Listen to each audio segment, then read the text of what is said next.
సాంబ శివ నీదు మహిమ ఎన్నటికీ తెలియదాయే, సాంబ శివ నీదు మహిమ ఎన్నటికీ తెలియదాయే. హర హర శివ శివ, హర హర శివ శివ.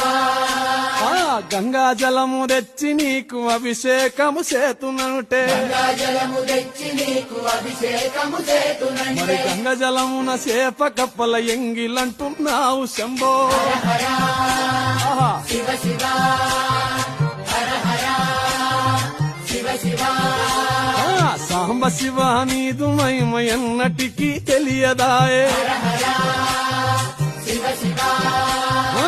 ఆవు పాలు తెచ్చి నీకు అర్పితము చేతునంటే, పాలు తెచ్చి నీకు అర్పితము చేతునంటే. ఆవు పాలన లేక దూడల ఎంగిలంటున్నావు శంభో.